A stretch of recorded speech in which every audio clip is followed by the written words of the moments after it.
ዜና የአማራ ክልል የቅማንትን ህዝብ ጥያቄ አዳፍኖ ለማስቀረት እየተሯሯጠ መሆኑ ተሰማ። ዛሬም በአማራ ክልል አንዳንድ አካባቢዎች የደፈጣ ጥቃቶች እንዳሉ ተገለጸ። ኢትዮጵያ ከአይኤምኤፍ ገንዘብ ለመበደር የብር ምንዛሬዋን በከፍተኛ ደረጃ እንድትቀንስ ተገዳለች ተባለ። ሰላም ጤና ይስጥልን ውድ አድማጭ ተመልካቾቻችን፣ በመከታተል ላይ የምትገኙት ጃኖ ቅማንት ሚዲያ ነው። አርዕስቶችን በማስቀደም የሰዓቱን ዜናዎቻችን ጀምረናል። ወደ ዝርዝሩ እናልፋለን። አብራችሁን ቆዩ።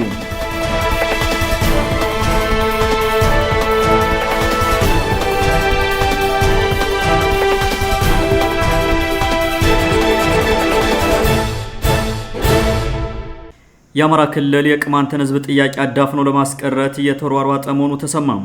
ከ2010 ዓ.ም ጀምሮ በሀገሪቱ የተፈጠረውን ስርዓት አልበኝነት እንደ ሽፋን በመጠቀም የቅማንትን ህዝብ ጥያቄ አዳፍኖ ለማስቀረት በሚችለው ሁሉ ሲሰራ የኖረው የአማራ መንግስት ዛሬም የቅማንትን ህዝብ ህገ መንግስታዊ ጥያቄ ታሪክ አድርጎ ለማስቀረት የተለያዩ የሴራ ዕቅዶችን ነድፎ እየሰራ መሆኑ ተሰምቷል። በቅማንት ህዝብ ላይ በ2008 ዓ.ም ግልጽ ዘር ተኮር ጭፍጨፋን የጀመረው ጽንፈኛ የአማራ መንግስት እስከ 2014 ዓ.ም ድረስ የተለያዩ የስም ማጥፊያ ፕሮፓጋንዳዎችን እየፈጠረ ቅማንት ላይ በወሰደው የዘር ማጥፋት እርምጃም በ10 ሺዎች ሲገደሉ በመቶ ሺዎች ከመኖሪያ ቤታቸውና ከቀያቸው መፈናቀላቸውን የቅማንት ነጻነት ታጋዮች ገልጸዋል። ለበርካታ ተከታታይ ዓመታት በቅማንት ህዝብ ላይ በተፈጸሙ ጥቃቶች የደረሰው የንብረት ውድመትና ዝርፊያ ለመገመት እጅግ አዳጋች መሆኑን የሚናገሩት ወገኖች ክልሉ ዛሬም በሚያካሂዳቸው የተናጠል ግድያዎችና እገታዎች የቅማንትን ህዝብ መከራ ላይ ጥሎታል ብለዋል። የጽንፈኞች የሚመሩት ክልል የቅማንትን ህዝብ የመብት ጥያቄ አዳፍኖ ለማስቀረት ከፈጸማቸው ግድያዎች፣ ማፈናቀሎችና ንብረት ውድመቶች በተጨማሪም የጅምላ ስርዓቶችና በህዝቡ ላይ የሚጥለው ከመጠን ያለፈ ግብር ህዝባችን ምስቅልቅል ውስጥ ከቶታል ሲሉ የቅማንት መብት ተሟጋቾች ለጃኖ ቅማንት ሚዲያ ተናግረዋል። የቅማንት ጥያቄ አስተባባሪ ኮሚቴን ከያለበት ለቃቅሞ ዘብጥያ በማውረድ ጥያቄውን ለማስቀረት አቅዶ እየሰራ ያለው የአማራ መንግስት ፋኖ ከተባለው ጽንፈኛ ቡድን ጋር የገባውን ግጭት ሳይፈታ የተለመደ የሴራ ፈሙዙን ቅማንት ላይ ማነጣጠሩ እየተነገረ ነው። የቅማንትን ህዝባዊ የመብት ጥያቄ ለማስቀረት ለህወሓት መሬት ሰጥቶ በአዋጅ ያሰረዘው የቀድሞው ኢህዴን ያሁኑ የበለጸገው ብአዴን ህገ መንግስቱን በመናድ ህዝቦችን የብሔር ጥያቄ ማስቀረት ይቻላል በሚል ከህወሓት ጋር በገባው ጦርነት ሀገሪቱን አደጋ ላይ መጣሉ አይዘነጋም።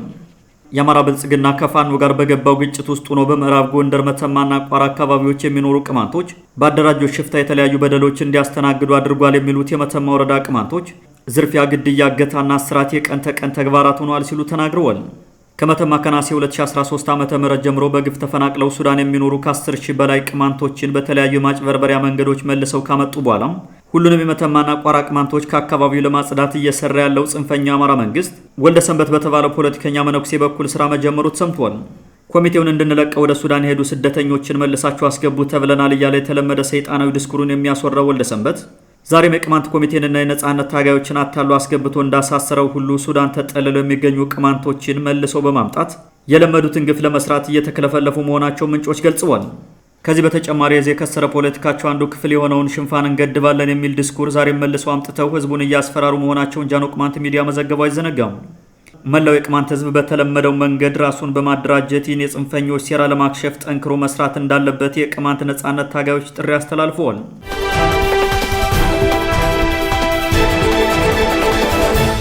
ዛሬም በአማራ ክልል አንዳንድ አካባቢዎች የደፈጣ ጥቃቶች እንዳሉ ተገለጸ።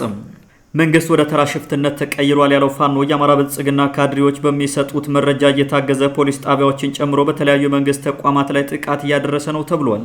ዛሬ ጠዋት በማዕከላዊ ጎንደር ዞን ፍራንዝ ከተማ በመንግስትና በፋኖ ታጣቂዎች መካከል ለአጭር ሰዓት የቆየ የተኩስ ልውውጥ እንደነበር የገለጹልን የመረጃ ምንጮቻችን ከባህር ዳር ጎንደር እንዲሁም ደብረ ታቦር የሚወስደው መኪና መንገድ ለተወሰኑ ሰዓታት ተስተጓጉሎ እንደነበር ገልጸዋል። የተኩስ ልውውጡን ፍራንዝ ከተማ ውስጥ በሚገኘው ፖሊስ ጣቢያ ላይ ነበር ያሉት ምንጮቻችን በሰውና በንብረት ላይ ስለደረሰው ጉዳት ግን የታወቀ ነገር የለም ብለዋል። ፖሊስ ጣቢያዎችን ጨምሮ በተለያዩ መንግስት ተቋማት ላይ የደፈጣ ጥቃት የሚፈጽመው ፋኖ የተባለው ታጣቂ ቡድን ብልጽግናን ይደግፋሉ እንዲሁም ለፋኖ ገንዘብም ሆነ የቁሳቁስ ድጋፍ አድርጉ ሲባሉ አሻፈረኝ ብለዋል ያላቸውን ግለሰቦችና ቤተሰቦቻቸውን በተናጠልና በጅምላ እየረሸነ ነውም ተብሏል።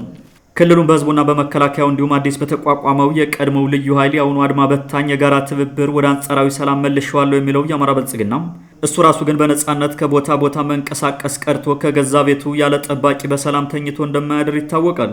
በዚህ ጉዳይ አስተያየት እንዲሰጡን ያነጋገርናቸው የአማራ ክልልን የፖለቲካ ሁኔታ ባንክሮ የሚከታተሉ ወገኖች ቀጠናው በዚህ ሁኔታ ያለምንም ዘላቂ መፍትሄ ለረጅም ጊዜ ሊቀጥል እንደሚችል ተናግረዋል። አካባቢው እንዳይረጋጋና በዚህ ትርምስ እንዲቀጥል የሚፈልገው የመጀመሪያው መንግስት ነው የሚሉት አስተያየት ሰጪዎች ክልሉ ብሎም ሀገሪቱ ከተረጋጋች ህዝቡ ለብልጽግና ስልጣን አደጋ የሆኑ የፍትህ፣ የልማት፣ የፖለቲካና መሰል ጥያቄዎችን ስለሚያነሳም ግጭቱ ለረጅም ጊዜ ሊዘልቅ እንደሚችል ስጋታቸውን ገልጸዋል።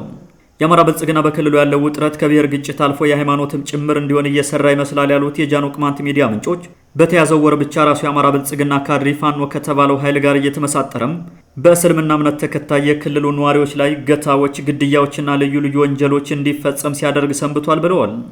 የአማራ ልሂቃን አብይ አህመድ የሚመራውን የፌዴራሉን ብልጽግና ገልብጠው ስልጣኑን በእጃቸው የማስገባት ጽኑ ፍላጎት አላቸው። ለዚህም ትልቁ ማሳያም መከላከያውን በፋኖ ደፈጣ ያስመታሉ፣ ብልጽግናን ይደግፋሉ የተባሉ ግለሰቦችን ያስገድላሉ፣ እንዲሁም ከጎናችን አይቆሙም ያሏቸውን እንደ ቅማንት፣ ኦሮሞና አገው ያሉ ህዝቦችን ያስጨፈጭፋሉ ሲሉ አስተያየት ሰጪዎች አክለው ተናግረዋል።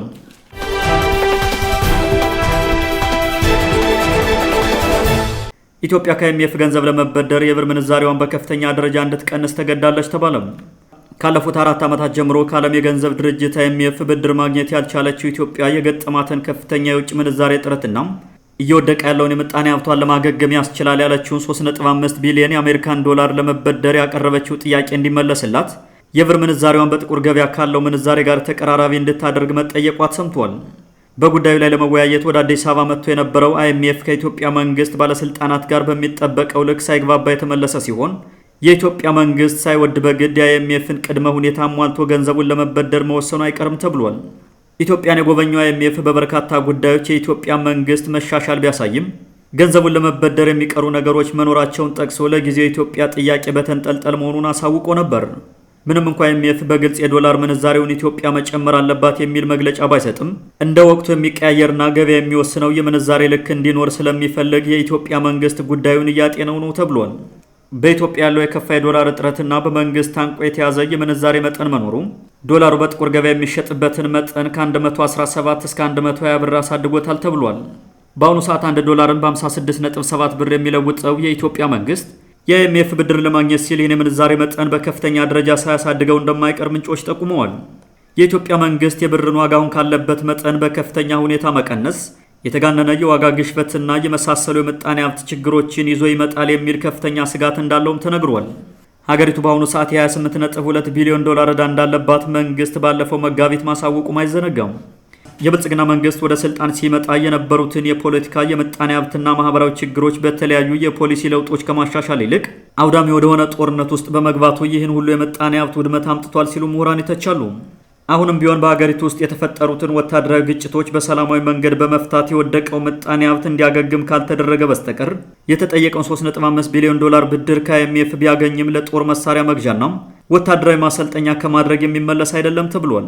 በተሳሳቱ የመንግስት ፖሊሲዎችና ውሳኔዎች ሀገሪቱ የምትበደራቸው የውጭ ምንዛሬዎች ለትውልድ የሚሻገር ዕዳን በሀገሪቱ ላይ ስለሚጭንና ዜጎችን ስለሚጎዳም ህዝቡ መንግስት ሀገርና ህዝብን የማያዳክም ውሳኔ እንዲወስን ጫና ማድረግ አለበት ተብሏል። አድማጮቻችን ለዛሬ የነበሩ ዘገባዎችን